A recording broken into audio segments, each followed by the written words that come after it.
Imagine you're a young conscript in the Russian armed forces, barely out of your teens, drafted into service in one of the most remote corners of the country. You're sent to guard a narrow valley deep in the southern Ural Mountains, a place so isolated that supply trucks only come once a month, and the nearest civilian village is days away by foot. Your orders are simple: hold the position, maintain perimeter security, and report any anomalies. But from the moment your platoon arrives, something feels wrong. Compasses spin wildly, refusing to point north. Radios crackle with static that sounds almost like whispered voices. And at night, in the old barracks built decades ago during the Soviet era, you hear footsteps in empty corridors, footsteps that don't belong to any living soldier. This is the story of what happened to a group of Russian conscripts in the early 2010s at a classified outpost near Mount Yamantau in the Republic of Bashkortostan.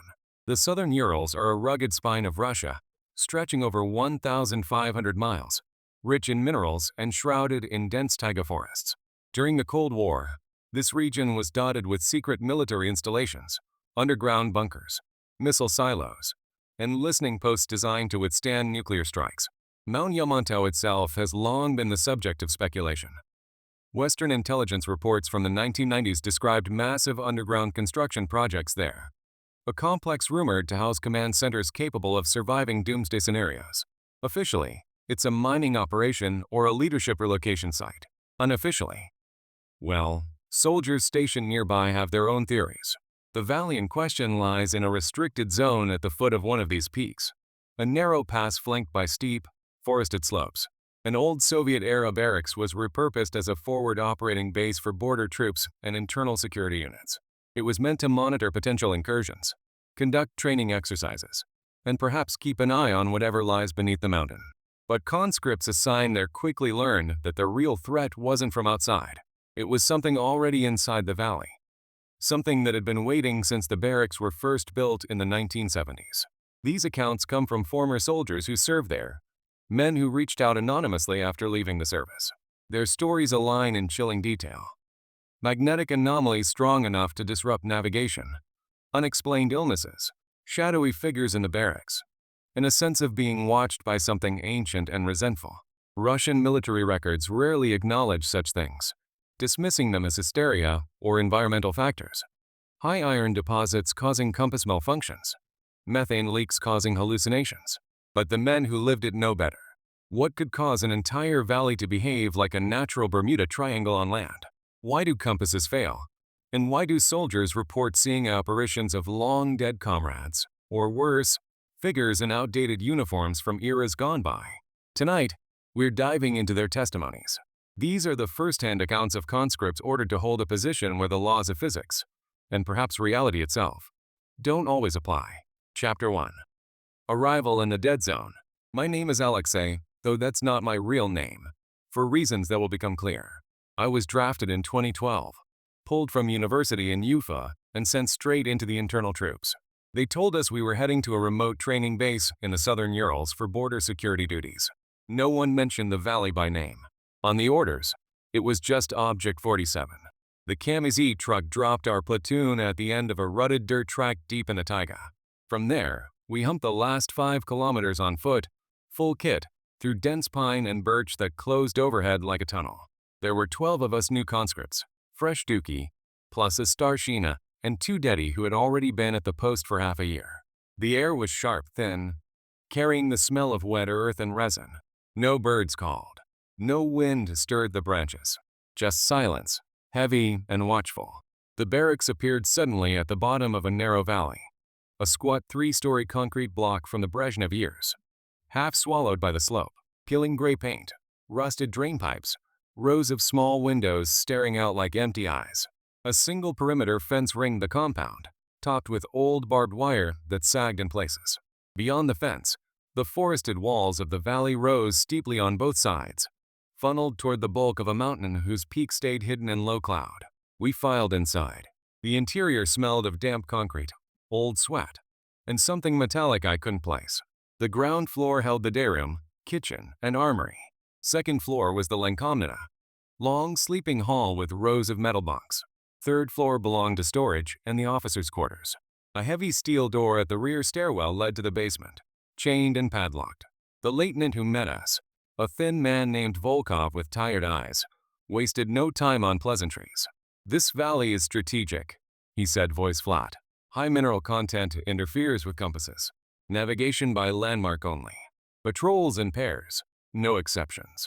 Report anything unusual up the chain, and stay out of the basement. It's flooded and structurally unsound." That was the entire brief. Then the Dedi took over. The senior one, Sergei, a broad-shouldered guy from Chelyabinsk, sized us up with a slow grin. "Welcome to paradise, Dookie. Boots off. Start cleaning. Standard dedovshchina." We polished their belts, fetched tea, scrubbed floors already scrubbed 100 times. I kept waiting for the usual rough stuff. But even the Dedi seemed subdued, glances flicking toward the windows as dusk settled. In the sleeping hall that first evening, I pulled out my issue compass to check it against the map. The needle jerked, spun wildly, then slowed into lazy circles. No north, no direction, just confusion. Sergei noticed and laughed, but it sounded forced. "Magnetic anomaly," he said. "Whole valleys like that. Iron deposits, they say. You'll get used to it." He paused, lighting a cigarette by the window. "Or you won't." Lights out came early. The building settled with creaks and groans, pipes knocking in the walls. I lay on the top bunk, staring at the cracked ceiling, listening to the others shift and whisper. Sleep didn't come easy. The silence outside pressed against the windows. Then I heard the footsteps. Slow, deliberate, boot heels on concrete, echoing down the corridor outside our door. Back and forth, measured, like a guard walking his post. I lifted my head. A few others were awake too. I could see their eyes glinting in the dim emergency light. The steps paused right outside the door. Knock, knock, knock. 3 slow knocks. Deliberate. No one moved. No one spoke. My heart hammered against my ribs. After a long moment, the footsteps resumed, continuing down the hall toward the stairwell. They descended, each tread clear and unhurried, until they reached the ground floor. Then farther, toward the chain basement door. I waited for the rattle of the chain, for someone to challenge the walker. Nothing. Just the dripping of water somewhere deep below. The next morning, the Starshina acted like nothing had happened. Roll call, breakfast of kasha and tea, assignment to work details. But I noticed the Dedi avoided the rear stairwell. When I asked Sergei about the footsteps, he shrugged. Old building. Settling. Or maybe one of the officers checking locks. He wouldn't meet my eyes. 2 days later came our first real patrol. I was paired with Dmitri, another new conscript from Perm. Quiet kid, good with radios. We followed the fence line down the eastern slope, checking for breaches. The fog lay thick in the valley bottom, drifting up the tree line in slow coils. Halfway through the circuit, our radios cut to static. Not the usual hiss, something deeper, almost like low voices murmuring beneath the noise. We tapped the sets, changed frequencies. Nothing out. Then Dmitri stopped dead. "Alexei," he whispered. "Ad. By the rocks." I looked. A figure stood in the mist, maybe 30 meters away. Tall, in an old greatcoat that reached almost to the ankles. Collar turned up. On his head, a papaka hat, the kind you see in photographs from the 80s. He faced us directly, motionless.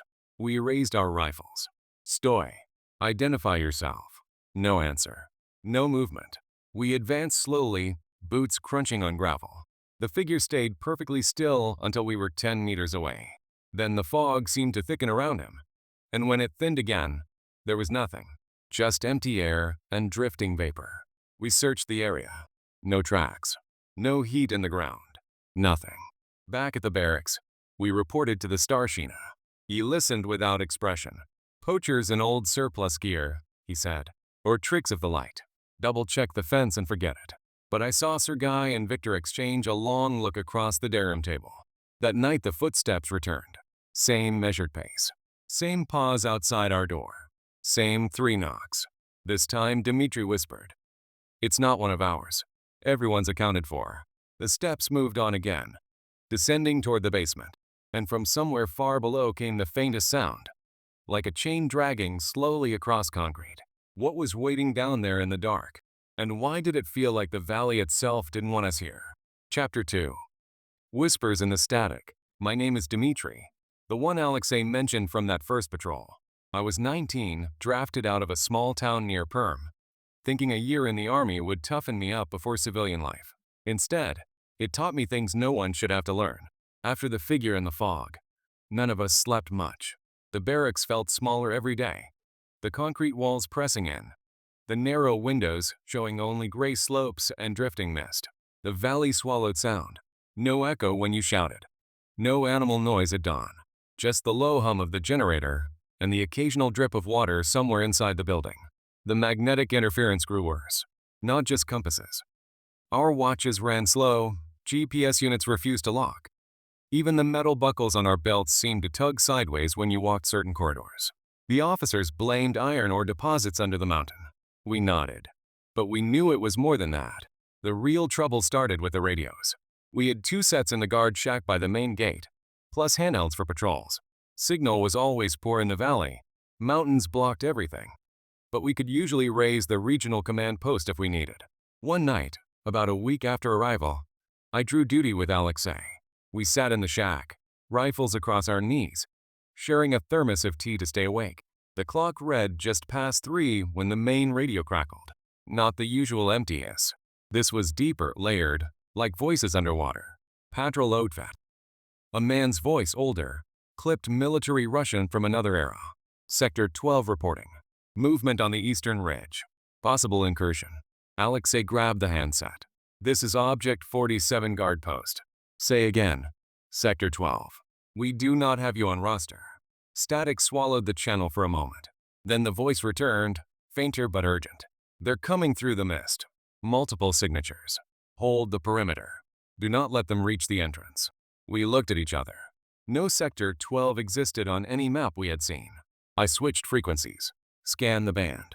Nothing but the same low murmur, rising and falling like breathing. We woke the Starshina. He listened for a long minute, face unreadable in the red glow of the shack light.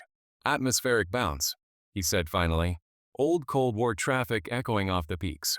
Happens sometimes. Log it and ignore. But it happened again the next night. And the next. Always the same voice. Always warning of movement on the ridge. Always telling us to hold the line. The words changed slightly each time. But the tone never did. Calm, professional. The voice of a soldier who expected to be obeyed even from beyond the grave. During the days, the Dedi began talking more openly when the officers were out of earshot. Sergei lit cigarette after cigarette in the day room, staring at the mountain through the window. This place was abandoned fast in the early 90s. He told us one afternoon while we cleaned rifles. Whole unit gone overnight. Left crates of ammo, personal gear, even food in the kitchen.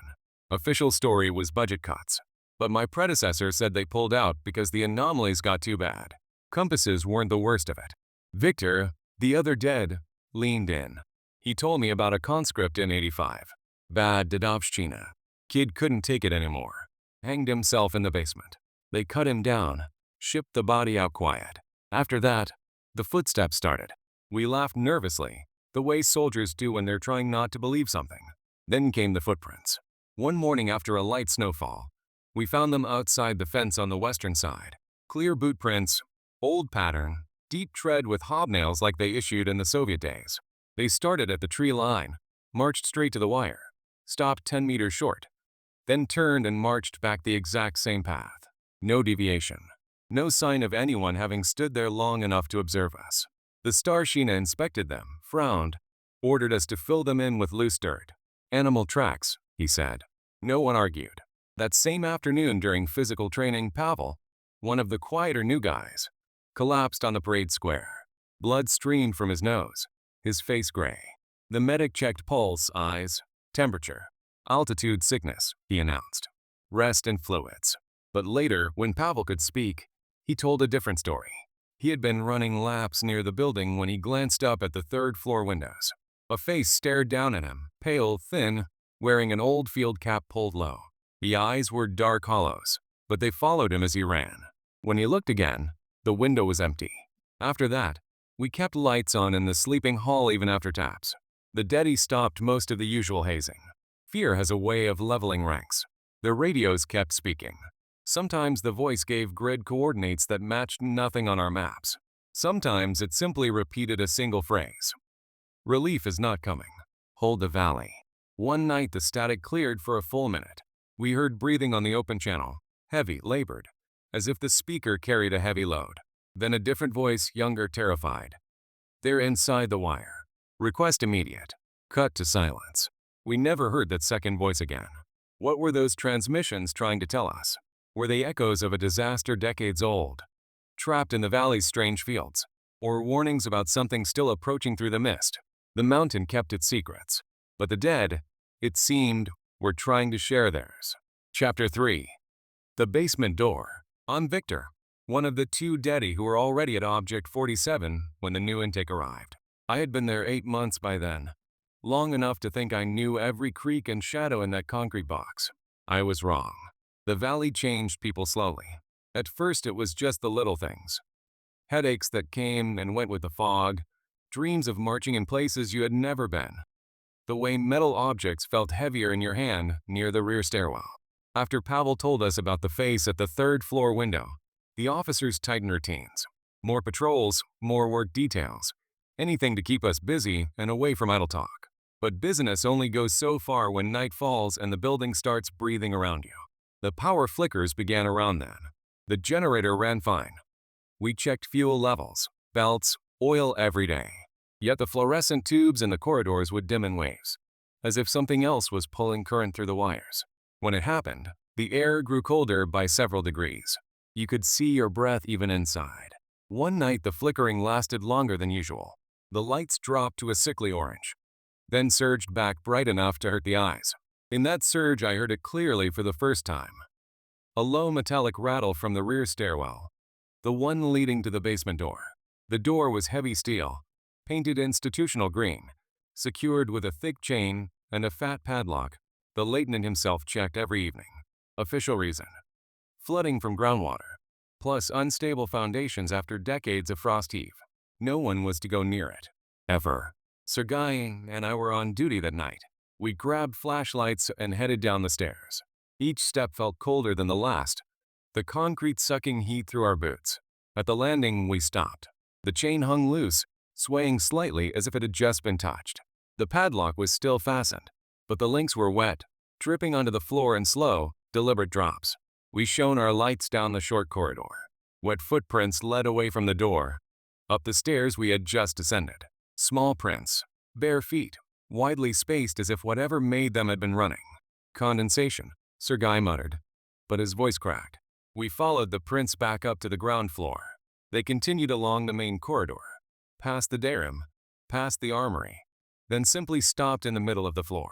No smearing, no fading, just ended, as though the owner had stepped into thin air. We reported it at morning roll call. Lieutenant Volkov came down personally, examined the chain, the lock, the wet floor. He ran a gloved finger through one of the drops, sniffed it, frowned. "Ground seepage," he said. "I'll have the medic test for mold spores." Back to duties. But that same afternoon Pavel went missing. It happened during a routine head count after lunch. 12 new conscripts. 2 deadie, Starshina, Lieutenant medic. All present except Pavel. We searched the barracks top to bottom, then the perimeter, then the outbuildings. Nothing. 2 hours later Sergei found him. The basement door was still chained from the outside, padlock intact, no sign of tampering. Yet when we shone a light through the small reinforced glass window, there he was, sitting on the wet concrete floor among rusted crates and broken pipes, knees drawn to his chest, rocking slowly. We cut the chain with bolt cutters. The air that rolled out was freezing and carried a smell like turned earth after rain. Pavel did not resist when we pulled him up the stairs. His uniform was soaked to the skin, his lips blue, but his eyes were wide open, fixed on something none of us could see. "They showed me," he kept whispering. "The old unit, trapped down there. Cave-in in '89. They were digging new tunnels under the mountain. Something broke through, buried them alive. They can't leave." The medic sedated him. A Mi-8 arrived 2 days later to medevac him out. Official discharge papers later read, "Acute altitude psychosis." We never saw Pavel again. After he left, the sounds from below grew louder. Slow scraping, like fingernails on concrete. Rhythmic thuds, as if heavy equipment was being shifted in the dark. Sometimes we heard muffled voices, too low to make out words, rising and falling in what might have been argument or prayer. The apparition started inside the building after that. Not shadows at the edge of vision anymore, but solid figures that held for seconds at a time. Always soldiers in outdated uniforms, quilted telegricas, field caps with red stars, carrying old AK-47s with wooden stocks. Their faces were thin, eyes sunken, skin gray as the concrete around them. They never spoke directly to us, only stared with urgent pleading, mouths moving silently. One appeared to me alone in the second-floor corridor. I had stepped out of the sleeping hall for water.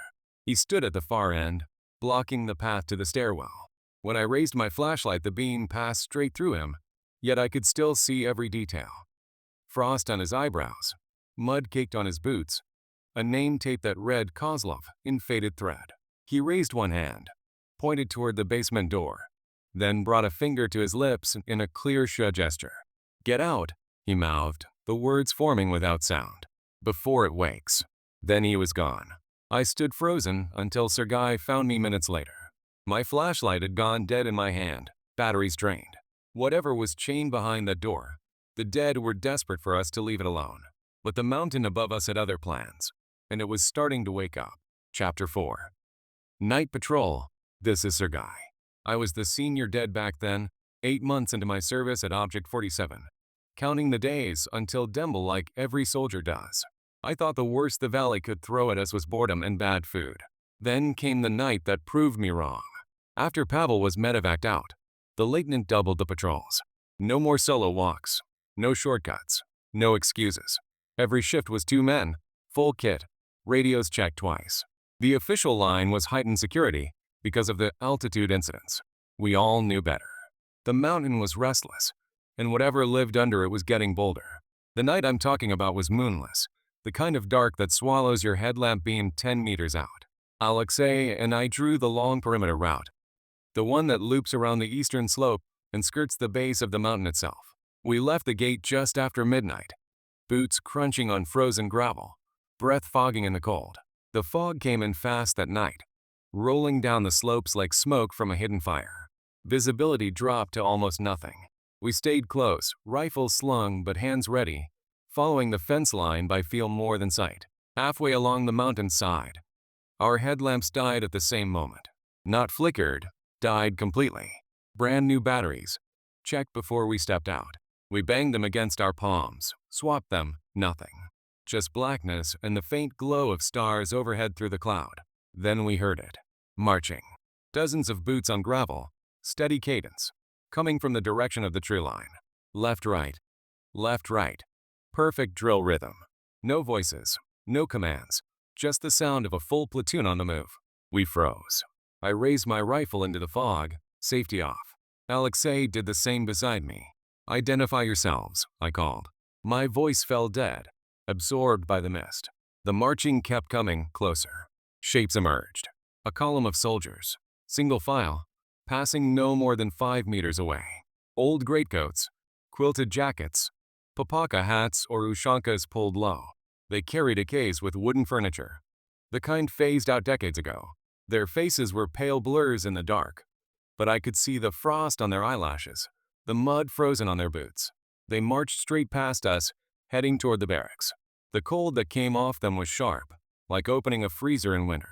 I felt it cut through my uniform, straight to the bone. One soldier near the end of the column broke rank. He stopped directly in front of us, turned his head slow. His eyes caught what little light there was, empty, sunken, but alive with urgency. His lips moved. No sound came out at first, then a rasp, dry as dead leaves. "Hold the valley," he said. "They're coming back." Alexei took a step forward. "Who are you? What unit?" The figure didn't answer. He just stared a second longer, then rejoined the column. The marching faded into the fog toward the compound. We stood there until the cold eased. My hands were numb on the rifle stock. When we finally moved, we ran the rest of the circuit, not caring about noise or protocol. Back at the barracks, the gate guard stared at us like we'd seen ghosts, which we had. Inside, the building was chaos. Every man was awake, clustered in the corridors, faces pale. Lights flickered wildly. The same column had passed through the day room, straight through the walls, leaving frost on the floor in perfect boot prints. Victor met us at the door. "You saw them too?" We nodded. The lieutenant emerged from his quarters in full uniform, sidearm holstered. He looked shaken, the first time I'd ever seen fear on an officer's face. "Everyone to the day room," he ordered. Now, we gathered. 12 conscripts, 2 Dedi, Starshina medic, lieutenant. He stood at the front, hands clasped behind his back to hide the tremor. "I have contacted Regional Command," he said. "An investigation team is en route. Scientists and senior officers. Until they arrive, we maintain discipline. No discussion of anomalies outside this room. Patrols continue as scheduled." 2 nights later the team arrived, 3 civilians in heavy parkas, 2 colonels from Moscow, and a captain carrying sealed cases of equipment. They set up in the 3rd floor storage rooms. Magnetic sensors, spectrometers, infrared cameras, things I'd never seen outside training films. They took readings all day, measured field strength, soil samples, air quality. At dinner the lead scientist, a thin woman with sharp eyes, announced their preliminary findings. "Extreme geomagnetic fluctuations," she said. "Natural deposits amplified by subsurface structures. Enough to cause disorientation, hallucinations, equipment failure. Nothing supernatural." We nodded politely. That night the power cut out completely for 20 minutes. When the generator kicked back, every corridor was lined with frost handprints on the walls, shoulder height, as if men had steadied themselves while marching through solid concrete. One of the Moscow colonels went pale. The next morning he requested immediate extraction for the team. Denied. Then the scientist vanished. She was last seen on evening patrol with the captain, checking sensors along the mountain fence. They radioed in at 2,200, routine. At 2,230 the captain stumbled back alone, uniform torn, eyes wild. He babbled about tunnels opening in the rock face, lights under the ground, voices calling the woman's name in perfect Russian. They found her at dawn, sitting against the fence 20 meters from the gate, staring up at the mountain. Alive, but unresponsive. She kept repeating one phrase. "The entrance is waking. They want us to open it." The unit was pulled out 3 days later. Official reason: completion of training cycle. We boarded trucks before first light and never looked back. I still dream of that column marching through the fog. Always the same soldier stops. Always the same morning. Chapter 5. The Mountain Secret. I'm Alexei again. After the night patrol and the marching column, none of us were the same. We moved through our duties like men underwater, slow, watchful, waiting for the next thing to surface from the dark. The investigation team packed up their equipment in silence and left on the same helicopter that had brought them. No report was ever shared with us. Just orders from the lieutenant the next morning. Prepare for extraction. Training cycle complete. We spent our final days cleaning the barracks to Soviet standards. Floors waxed, windows spotless.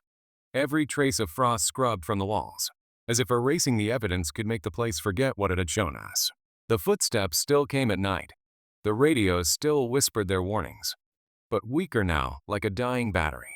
The mountains seemed to know we were leaving. On our last evening, I found Lieutenant Volkov alone on the roof, staring up at the hidden peak. He had removed his cap, and the wind that never seemed to touch the valley floor ruffled his short hair. He didn't turn when my boots sounded on the metal stairs. "What is it, sir?" I asked, stopping a respectful distance away. He was quiet for a long time.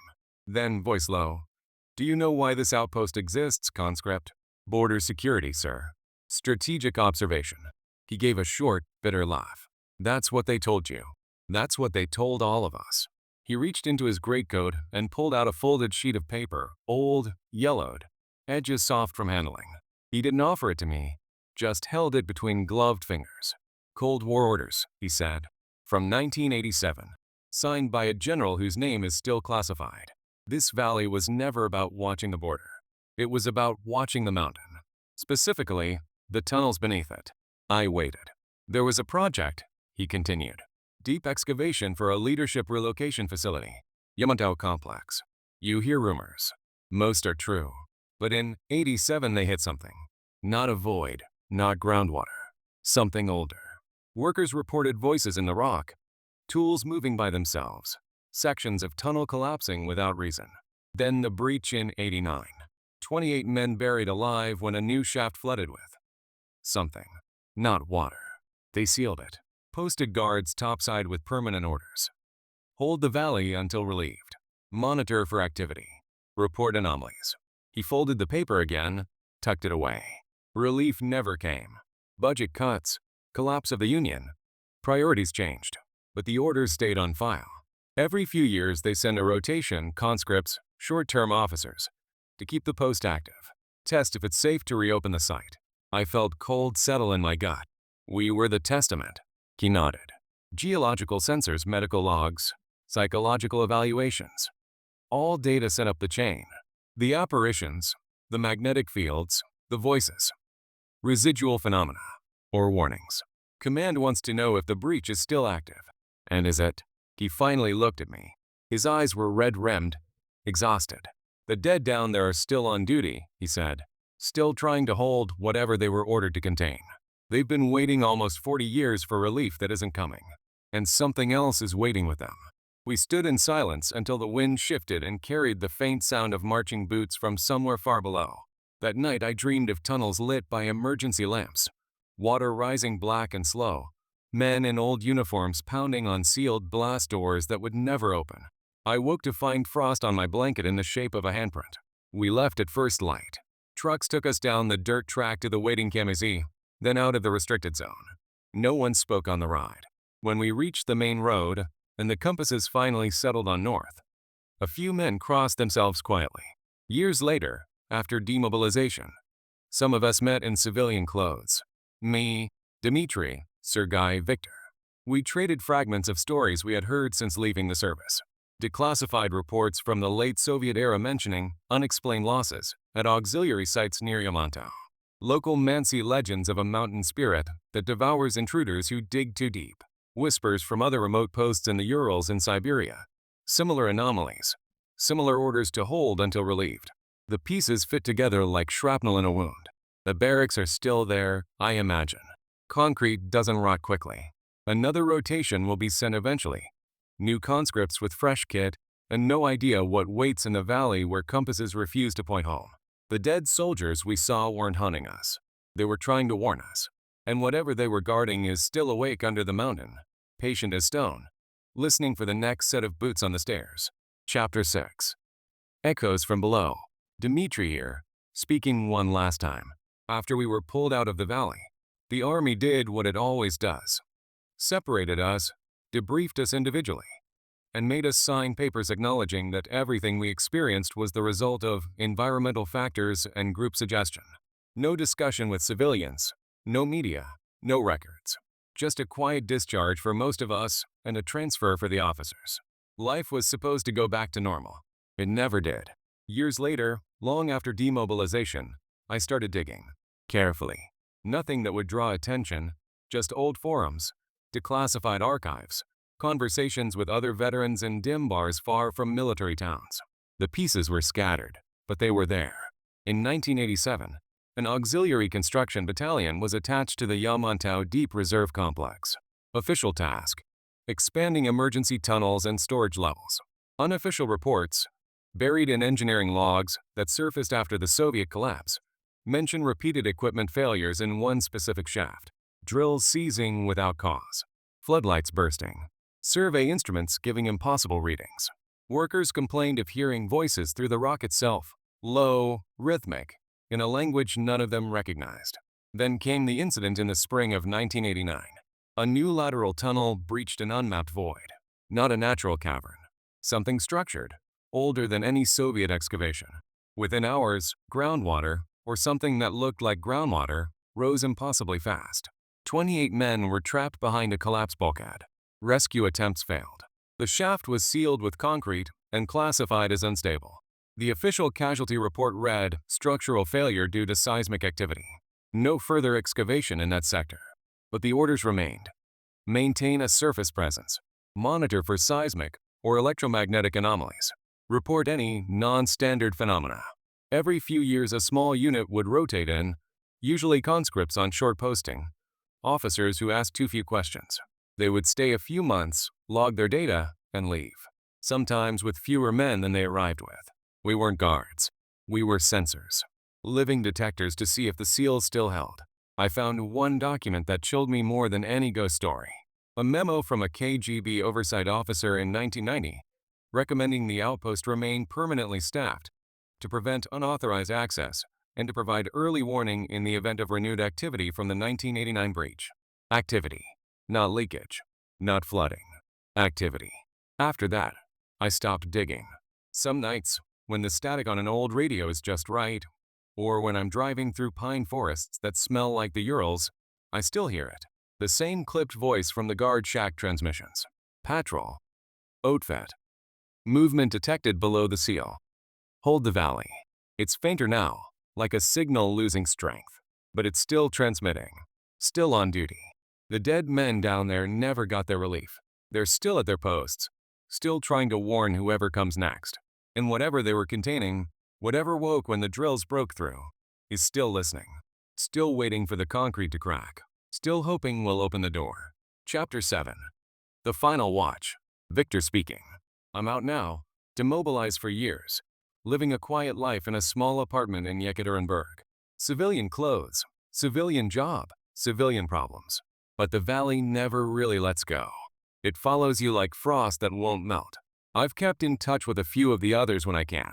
Sergei moved west, works security in Moscow, drinks more than he should. Alexei finished university, became an engineer. Says the math keeps the dreams away. Dmitry disappeared for a while. Last I heard he was somewhere in the north, off the grid. We don't talk much about Object 47 anymore. When we do, it's in short messages, careful words. Some things are safer left buried. But the stories keep finding me. Other veterans, men who served at different times, different posts scattered across the Urals and beyond, reach out when they hear I was there. Remote radar stations in the tundra, abandoned missile silos in the taiga, listening posts near old test sites. Same pattern. Magnetic anomalies, equipment failures, footsteps in empty buildings, apparitions in outdated uniforms, orders to hold position no matter what. Some units lost men, officially to accidents, exposure, suicide. Unofficially, no one asks. The military knows, has always known. These places aren't just forgotten relics. They're filters, canaries in the coal mine. Send in a small rotation. Watch what happens. Collect the data. If the anomalies stay quiet, maybe one day they'll reopen the tunnels. Finish whatever project was started decades ago. If not, if the seal starts to fail, they pull everyone out and wait another 10 years. We're not the first. We won't be the last. Sometimes I drive east on weekends, just far enough to see the Urals rise against the horizon. I feel the pull then, like a compass needle tugging towards something that isn't north. I've thought about going back, taking the old dirt track as far as civilian plates will allow, hiking the rest on foot, standing at the fence line again, listening for marching boots in the silence. I never do, because I know what I'd find. The barracks still standing, concrete enduring where men don't. Fresh paint on the doors, new chain on the basement. Another platoon of young conscripts inside, wide-eyed and trying to look tough. Compasses spinning in their pockets. Radios beginning to whisper. And down in the dark, behind concrete and time, the old unit's still on watch. Still waiting for relief that was promised but never came. Still holding the line against whatever stirs below. Some posts aren't meant to end. Some soldiers never get to stand down. The mountain keeps its watch. And one day, when the orders come again, new boots will march into the valley where compasses stop working. I hope they're ready, because the dead are tired, and whatever they were guarding is not.